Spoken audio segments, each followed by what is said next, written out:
This is the FlipNerd.com Expert Real Estate Investing Show, the show for real estate investors, whether you're a veteran or brand new. I'm your host, Mike Hambright, and each week I bring you a new expert guest that will share their knowledge and lessons with you. If you're excited about real estate investing, believe in personal responsibility, and taking control of your life and financial destiny, you're in the right place. This is episode number 435, and my guest today is Steve Streit.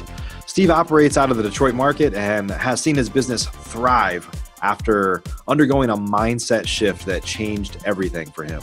Now, many of us are conservative on our approach to business, especially those just starting out, but that can often hold us back. And our discussion today will likely hit home with a lot of you listening to this episode. You owe it to yourself, your family, and those all around you to live an abundant life. I hope today's show helps you on your path to freedom. Steve is a great guy and a fellow Investor Fuel Mastermind member. So let's go ahead and get this party started. Please help me welcome Steve Streit to the show. Steve, welcome to the show. Mike, what's happening? Yeah, all kinds of stuff, man. I'm excited to talk to you today. And, I probably say this on too many shows, but we spent some time talking for a while before the show and just catching up and learning a little bit more about each other. And I'm really excited to talk about the mindset piece today and really your story, because a lot of people that are really, this would impact anybody that's trying to start any business. But I think this obviously is a real estate investing show, but the mindset piece of this business is like more important than anything else. I always say if you don't have leads, you don't have a business, which is true. But if you don't have the right mindset, it doesn't matter how many leads you have, like you're not going to be around long. So just kind of knowing what you want and how to get it is just super important. So going to be a good show, right? Absolutely, man. Yeah. Excited. Well, hey, before we kind of get started here, I'd like for our listeners to learn a little bit more about you and a little bit more about your background. Okay, cool. So, hey, everybody, my name is Steve Streit, and I'm in the Detroit area market. And starting out, I'll go right into high school. I started painting apartments. That was one of my first jobs. So I had to paint. The goal was to paint one apartment an entire day. That could have been a 2-bedroom apartment, a 1-bedroom apartment. Sometimes we had to paint cabinets. I mean, it was a hustle and a grind. And I was working by the hour. So you can imagine that it was not a huge wage, but it got me going. It got me doing something that I could, focus on and make money. It was good money in high school. And that quickly transitioned into a job that I had for 5 years. And it was my favorite job. I was helping other people. I was a peer counselor at a community center for recovering youth ages 13 to 17. So they were struggling with addiction, some mental illness, family problems, you name it. So it was a really rewarding job, but the pay was not good. So it wasn't a sustainable career. So I did that for about 5 years, and I was going into I was about 22, 23, somewhere in that range. And I had an appetite at that time for like money. I wanted to make money, and there was no room to grow there. So, I got the great idea to go ahead and start that painting company like I did as a worker. And I had always been painting, doing the side hustles while working. I always had 2 jobs. Yeah. And I thought I was going to, strike a big one there with that painting company. And it ended up being a great learning experience. And it happened for about, I started in 2005, and I finally shut it down in 2016, 17-ish. And I give that ish because I was holding on to that thing, like I don't know what. It just, even when it wasn't working, I was holding on. It was like one of those things to where I'm not going to fail at this. I'm going to turn this into something big. And I always had big ideas with it. I wanted to scale it. And I was the biggest in the market. I was the biggest in my market, and I was failing. Yeah. If you can imagine that.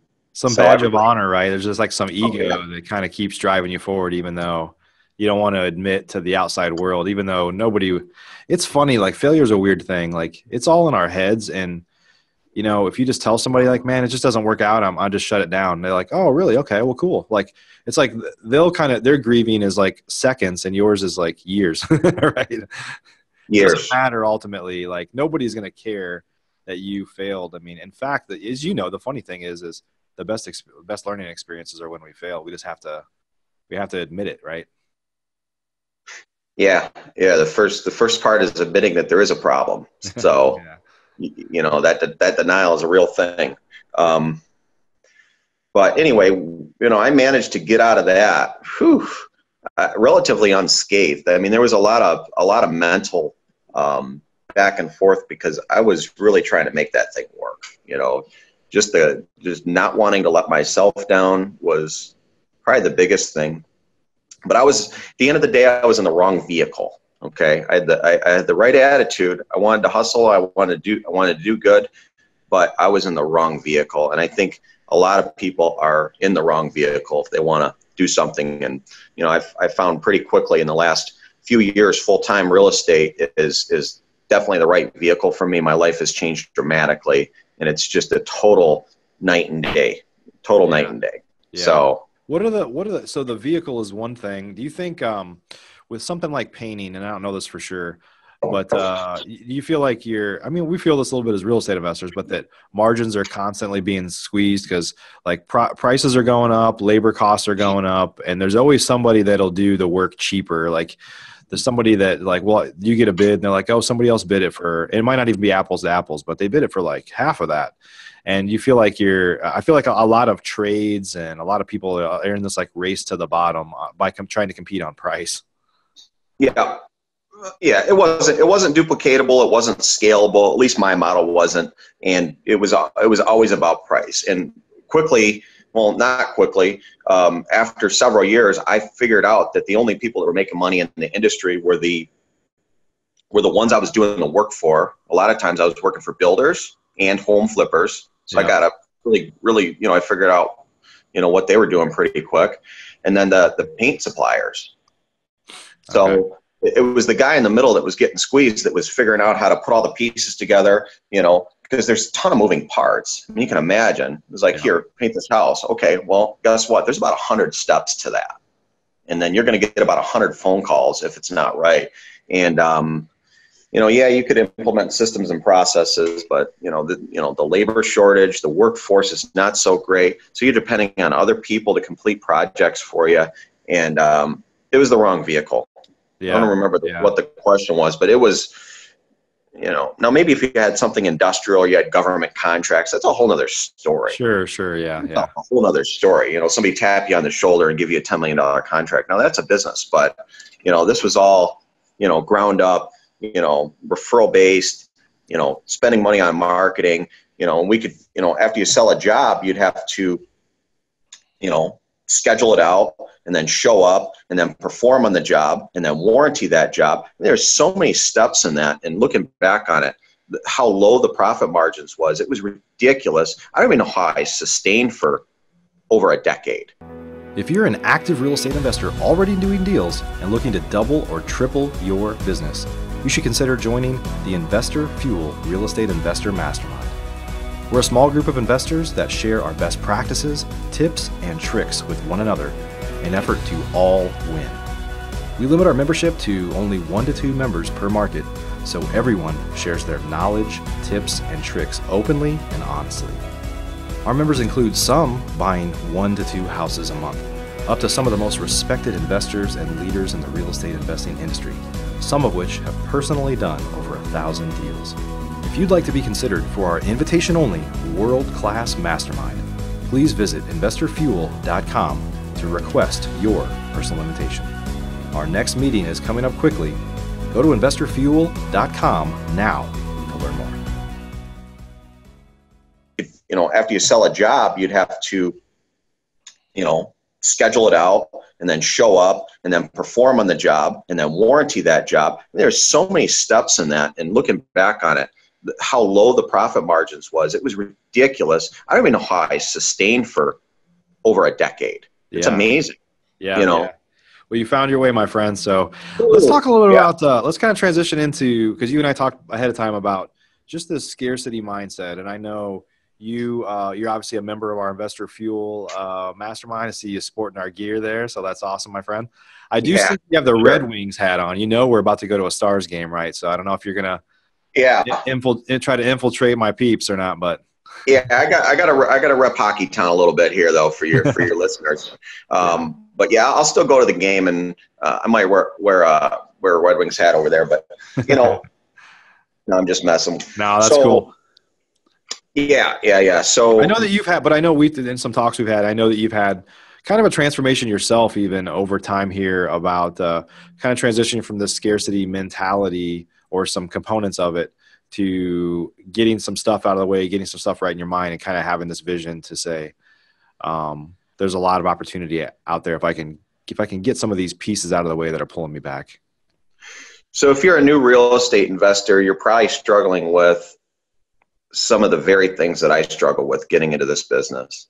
And the biggest thing is the scarcity mindset, thinking that there's not enough to go around.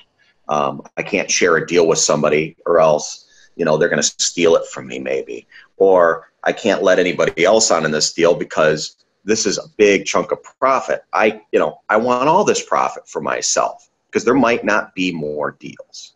Yeah. And that's the whole idea, is the scarcity is there's not enough.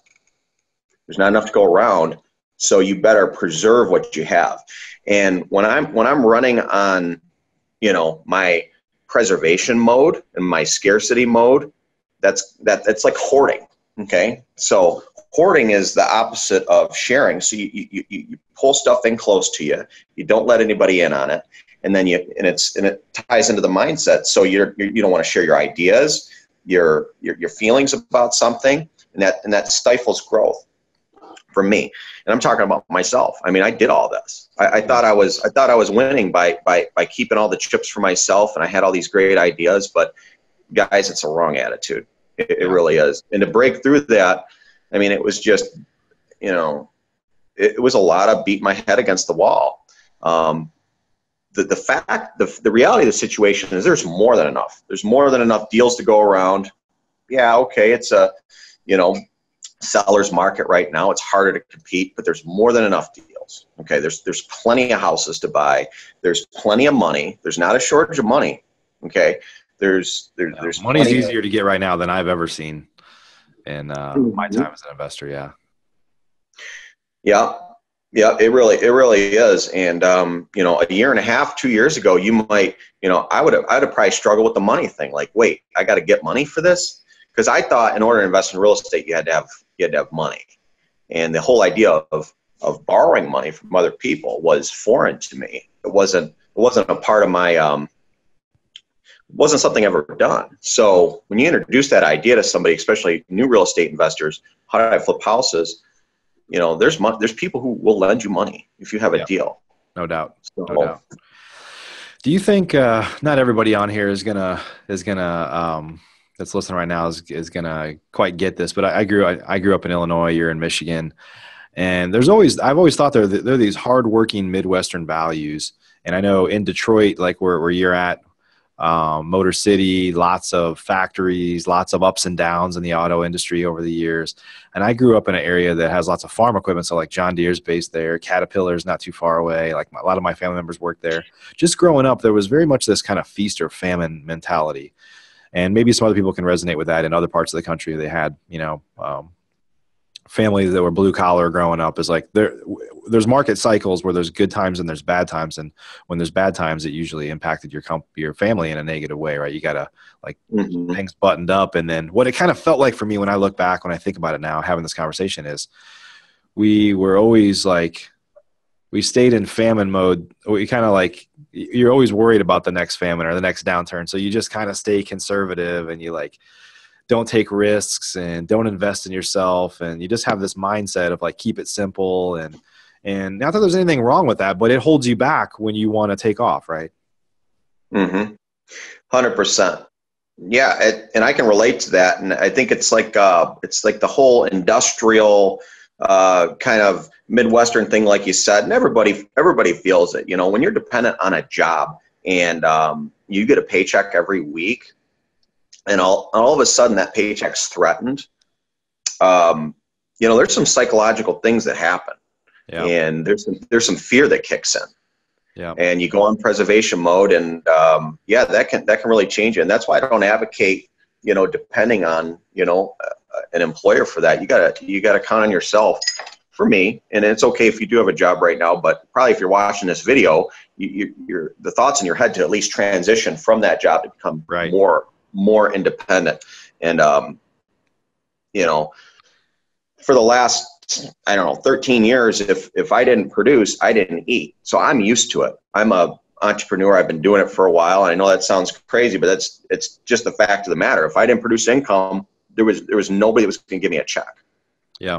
Yeah. So, and that's a interesting position to be in. Yeah. But and it teaches you a lot, and it's not always fun. And sometimes I wish I would have had that check that rolled in every week, because it's a comfort thing. But anyway, I don't know where we were going with that. I thought with one thought is I want to kind of transition to talking to more of an abundance mindset, but I want to kind of wrap in because I think, we talk about this. I talk about this a lot just in my life, or we have a lot of coaching students. We talk about this transformation from being, because I think what happens with a lot of real estate investors, they have this fear of leaving their job or that paycheck to jump into something else that's not certain. And then even if they do, sometimes what happens is a lot of real estate investors that I know, some people that a lot of people would say are very successful, and they are making more money than they've ever made, but now they're self-employed and they're doing everything. They're doing everything themselves. And I know you dealt with kind of that, making that transition as well, but you got to get out of this mindset of like, it's still like a scarcity mindset, right? Like I can do it better than anybody else, or I can't count on anybody else, or I don't want to have to pay anybody else. I'll just stay small and keep it all, if you will. But the problem is like, you're never going to have the life you want if you have that mindset. So let's talk about that transition and maybe share your story and maybe liken it to the people that are listening that are kind of stuck in that rut. Perfect. You said a lot. The stay small questions though. Yeah, man, you're really rolling with this. So stay small and keep it all. That's I think about half the people that I encounter, that's their attitude. Hey, why do I want to share with you? I can just do deals on my own. Right. Don't want to spend money on marketing for deals. Why would you do that? I would have to, risk losing money to market for deals. Right. So the fact is there's more than enough to go around. Let me back up for a second. I think it comes down to this. Do you know what you want? It's okay to stay small if that's what you want. So first thing I would do is figure out what you want. What do you want your business to look like in 2 years? Where do you want to be in 2 years? Set some goals. Go 5 years out. Go 10 years out.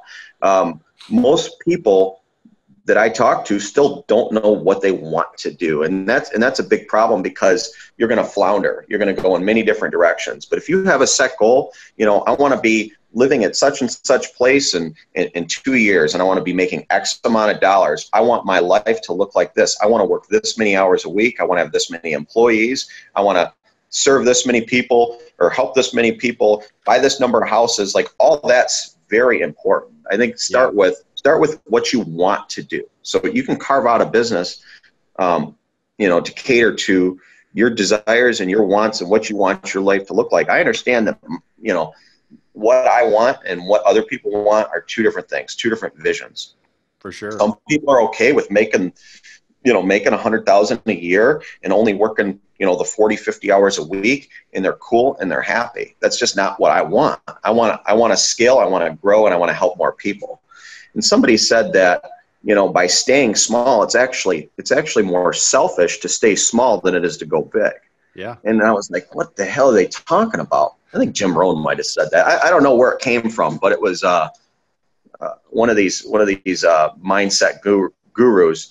But it was, the whole idea that when you grow the people around you, and you're going to inspire them.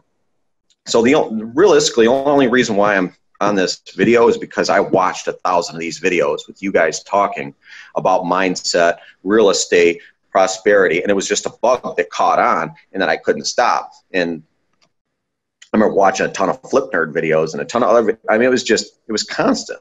So it sinks in and it's contagious. Yeah. So you are going to help people when you grow.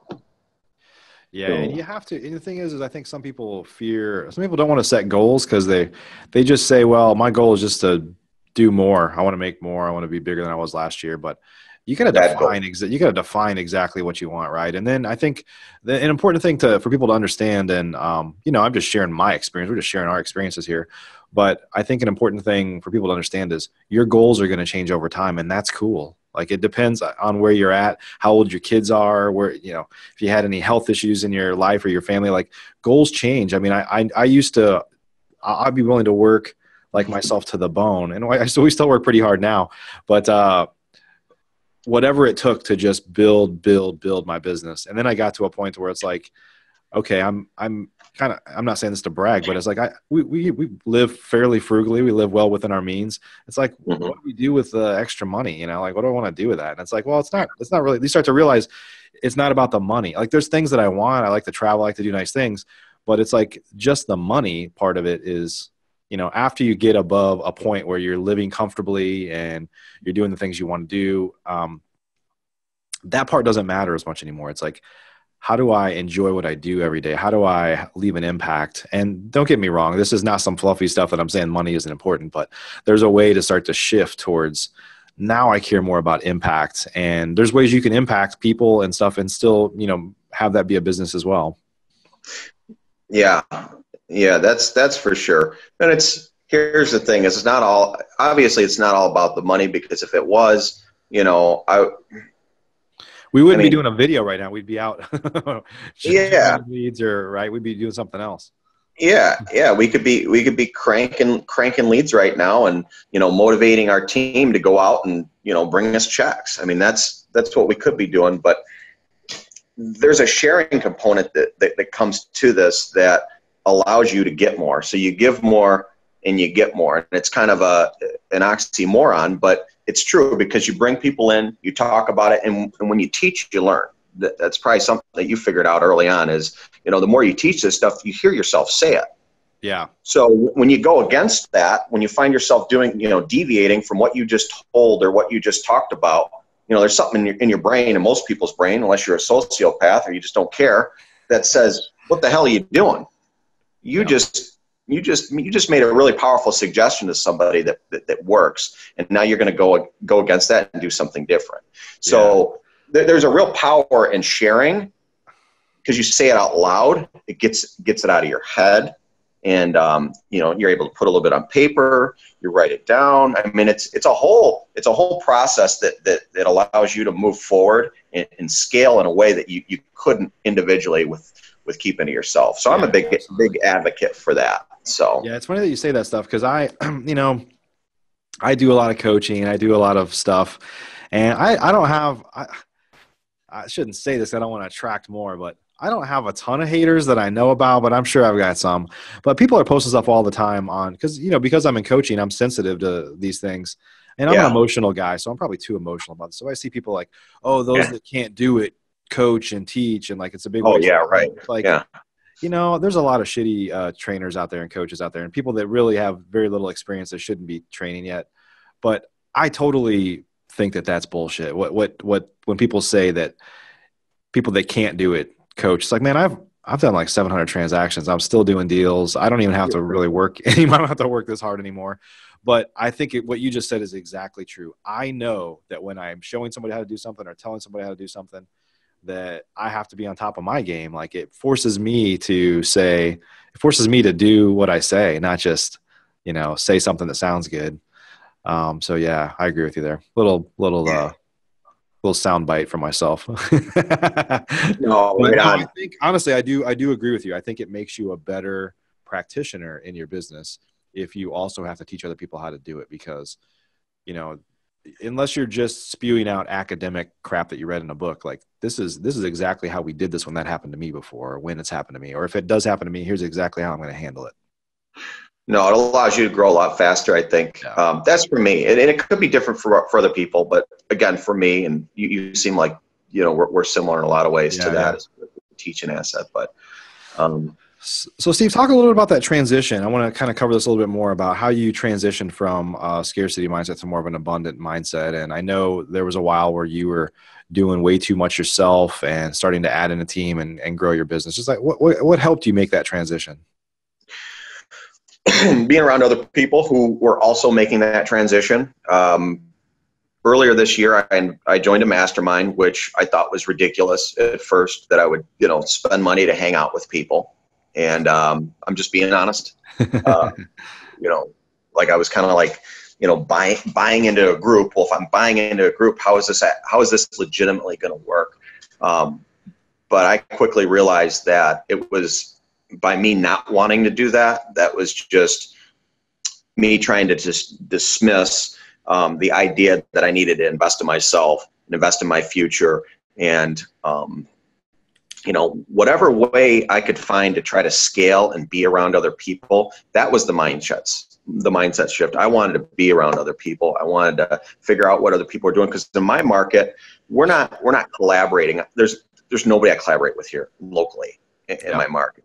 Everybody's, there's a lot of people doing a few deals a year. There's not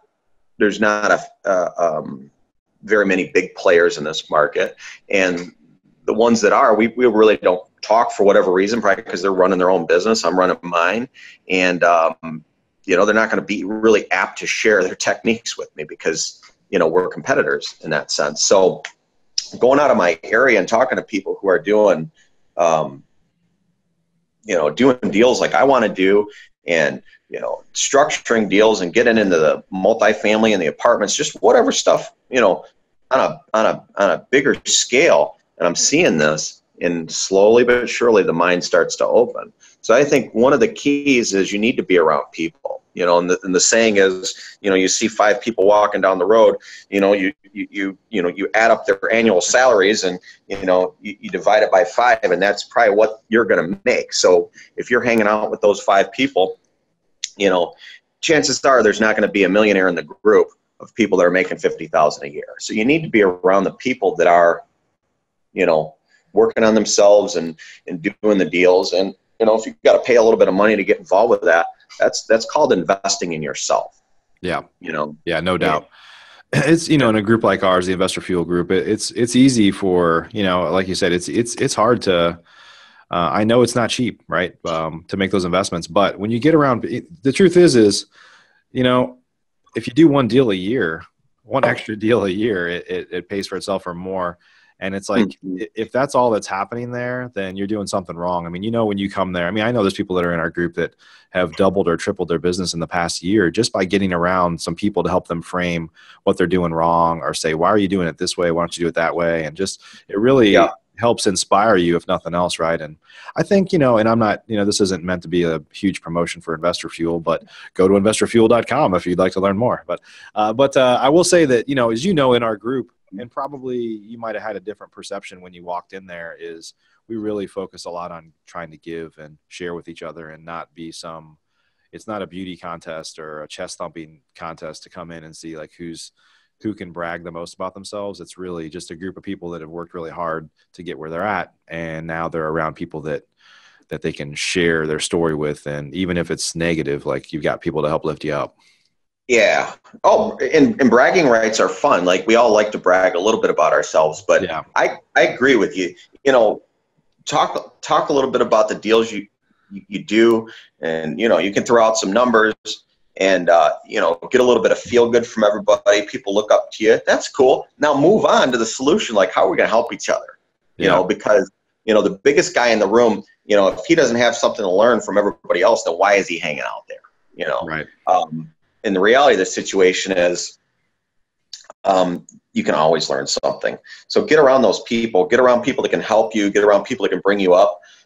Get away from the friends and family members that are, trying to get you to think small.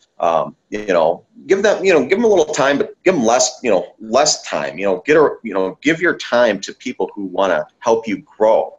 So that was a big thing for me. I had to say no to a lot of people. No, ain't gonna go there. Ain't gonna hang out there. Sometimes, you hang around people, and your mind will start to revert back to that. So get around the right people. don't believe it. When you spend money on yourself, it's a good thing. Invest in yourself. Invest in, whether it's a training course, an online course, a mastermind, depending on where you're at. I think everybody should do that if you want to scale.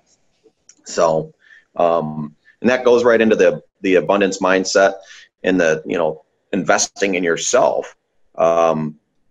It's not about going out and buying yourself a brand new car or a new pair of shoes. Like, you can do all that if you want, but it's about investing in the ideas that are going to grow your business. So, and then paying people, I'll get right into it. I thought that, and a lot of people think this, I know that because I talk to you guys, well, why would I pay somebody if I can just do it myself?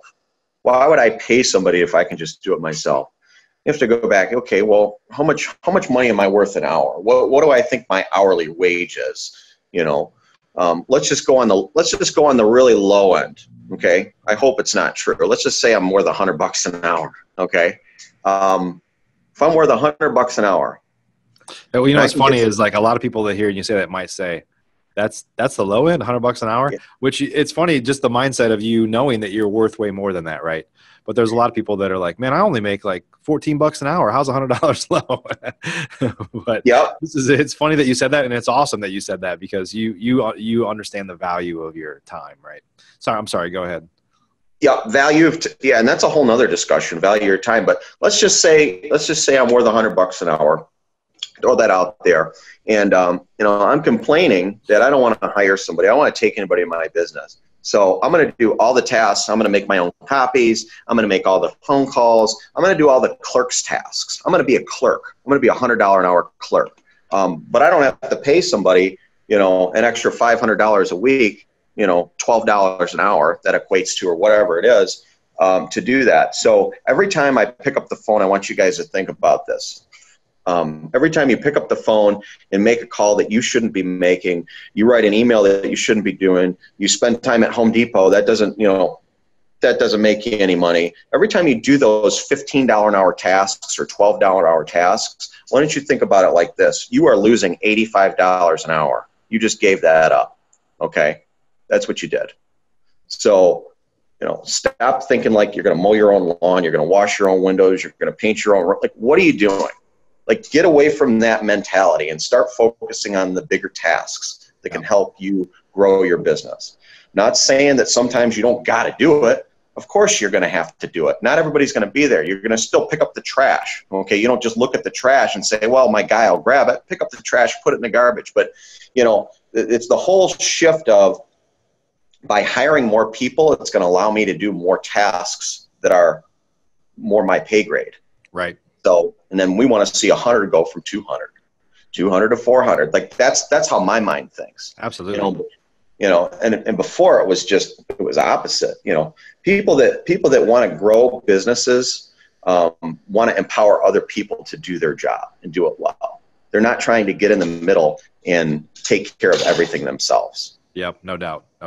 So, I know I went on a little rant there, but that's good really stuff. Well, Steve, hey, thanks for joining us on the show today. All right. Thanks, Mike. I appreciate you inviting me on the show, and look forward to seeing you at the next Mastermind here in November. Yeah, couple weeks. Hey, so if folks wanted to reach out to you, want to learn more about you, anything like that, where would they go? How would they track you down up in Detroit? Oh, man, I'm really easy to find. SteveMovesDetroit.com. That's my motivated seller website if you need to sell a house fast, but you guys probably don't. So you can email me, steve@SteveMovesDetroit.com. steve@SteveMovesDetroit.com. So if you have any questions or anything, you can reach me there. Cool, buddy.